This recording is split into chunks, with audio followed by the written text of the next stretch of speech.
Hello, everybody, and welcome to Katha Mehfil. You're listening to me, Vaishali. Today, I'm going to tell you a story about a young girl and her dreams. It's a very heartwarming story, and you'll know exactly why. It was a warm summer afternoon, or rather early evening. A young girl of about 22 or 24 was walking with her father along the streets of her city. This was one of her favorite street, the shopping street of her city. As she walked around, she was discussing with her father that how when she was in school they would stop at that restaurant to eat, how she would go shopping with her mother to that shop, and the things that they would buy, the samosa that she enjoyed, the little softy ice cream that they ate on the day of her result. They kept talking about all that, and it put a smile on her face. And as she walked along, the girl and her father spotted a lot of posters at a lot of places. And the poster read that very soon this very busy street was going to be turned into a no vehicle zone where people would not be allowed to drive their vehicles or ride on their bikes at all. She was thrilled because back then, when she was in school and there were not so many vehicles on the road, they could walk along, sit by the pavement, enjoy their softy cone. But now, as years passed, the street had become extremely busy with a lot of vehicles. The honking of the buses, the screaming of the vendors, and so many things. And the news that weekends was going to be free made her really very happy. And as she walked, all of a sudden, she found that there was an idea that was playing in her mind. She turned to her father and said, "You know, Appa, I have read so many stories. You've told me so many. Amma has brought me umpteen number of books. Pati, that's her grandmother. Pati has told me so many stories from the various magazines that she reads. I want to tell stories too." Now, her father was a very encouraging man. Instead of telling her away or asking her what nonsense she was talking or it was a figment of her imagination, he turned around and asked her, "Okay, so what do you have in mind?" And that's when she began. And she said that, "You know, Appa, right here on the street, I want to tell stories. I've enjoyed stories, I've enjoyed books, and I want to do the same." And her father said, "Okay, find out a way to do it and go ahead. I'm very much there with you." That evening, while walking along the streets, she inquired at a lot of places as to where the poster came from, who had put it up, where was the office, who was in charge, and so many more things. By the end of the evening, she had gathered information that this initiative was going to be put ahead by the cantonment board of their city, which meant that she had to go and speak to these officials and ask if she could be on the streets and tell her story. She went back home very excited, thrilled at the very thought of being out in the open and telling stories. In the next couple of days, she sat down and made a presentation on what exactly the concept would be. It was very simple. She wanted to sit down and share the stories that she knew. But to her surprise, a lot of people asked her, "Why? Why do you want to sit down and tell stories? And on the street? Are you serious? People are going to make fun of you. People are going to wonder who you are, why you've come here." But somehow, none of these thoughts ever occurred to this girl. She, in turn, thought that the best thing would be to get the permission and then see whatever happens. So she made her little presentation, a small PowerPoint presentation. All you children are very smart nowadays in making those presentations, right? So she made a nice 5 or 7 screen presentation, 7 slides, and she took it. She entered the office with butterflies in her stomach because she'd been used to making presentations for her office, but this was completely new for her. So she went in. To her surprise, the officials were very kind and very warm and welcoming, probably just to see someone with a laptop and trying to make a presentation at the government office. She walked in and made the presentation, and and the officer who heard it was kicked by the idea. He loved it. He said, we actually started this entire concept so that people could get out with families and just enjoy themselves out in the open. And what a brilliant idea it would be to tell stories there. You pick a spot that you like and feel free. We'll give you a letter. Nobody will stop you from telling your stories. The girl walked out feeling so happy. She couldn't believe it that just one presentation had given her the opportunity of going and telling stories.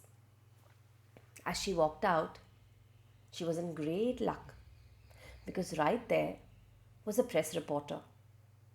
Who would have thought? He had heard the conversation and stopped her and asked her more about what she wanted to do. The girl was very simple.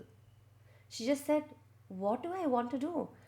I'm just going to carry my books and sit down and tell stories." And the man was very persistent. He kept asking her, "But why do you want to tell stories? What kind of stories do you want to tell? What do you want to teach?" And to that, the girl replied, "I don't really want to teach anything. I've really enjoyed telling stories and I've enjoyed listening to stories. I've grown up with so many stories as a child. And I know how wonderful it feels to listen to a story every single day on demand. So I just want to share what I know. I'm not here to teach anything from my stories. I just want to reach out to everybody. I want to enjoy myself." And the very following week, when the concept was going to be initiated, the article appeared in the newspaper. The girl sat on her black bike. She carried a bag full of books and a little cane stool that was at home. Putting all of them on her bike, she rode along and she reached the spot that she had picked where she would tell her stories. Now, a very unfortunate thing happened a couple of days before she was going to sit down in the streets and tell stories.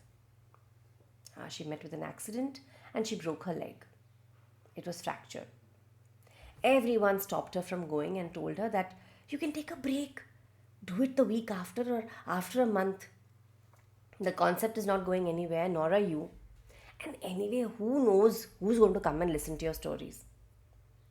But the girl was undeterred.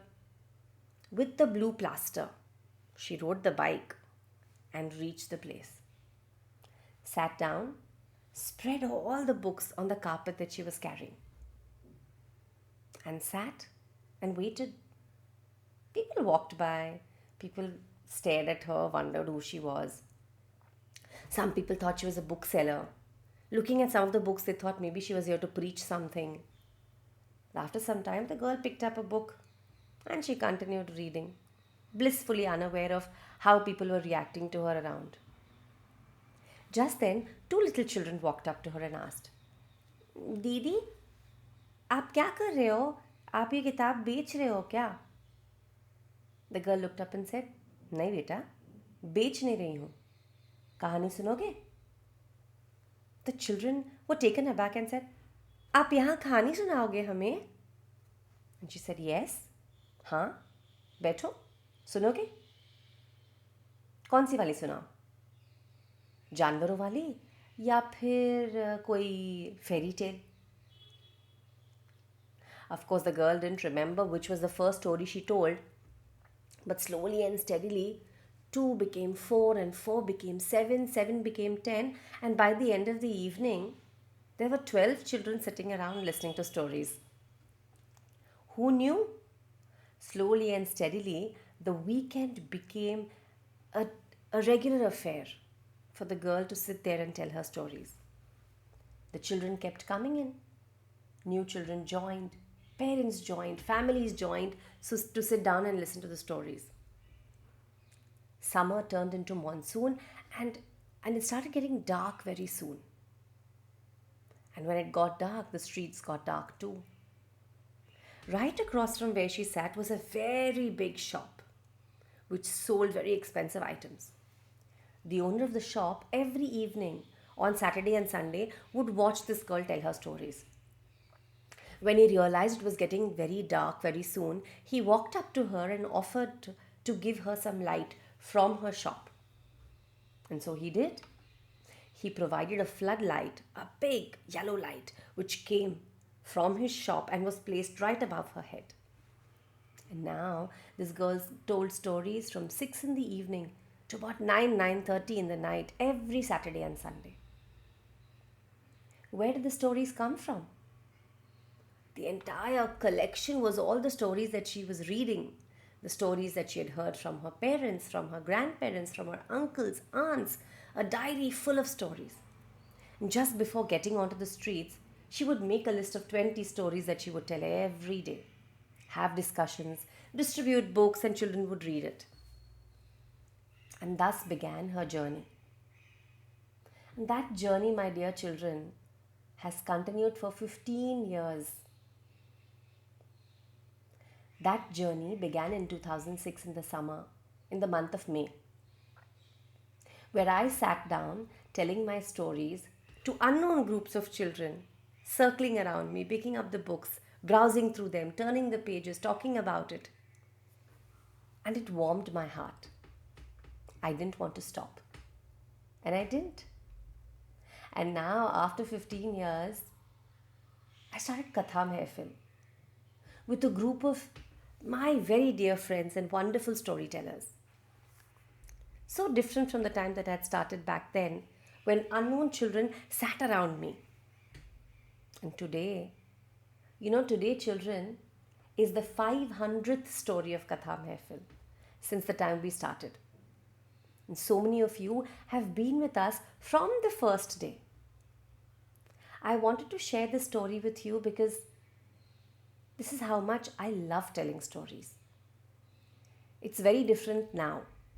I don't get to see you all. I don't get to sit with you all. I can't hear the chitter chatter and the whispers of all the children. I can't hear the turning of pages and the bending of the books. And me just turning around and saying, be careful with that book. It's a very old one.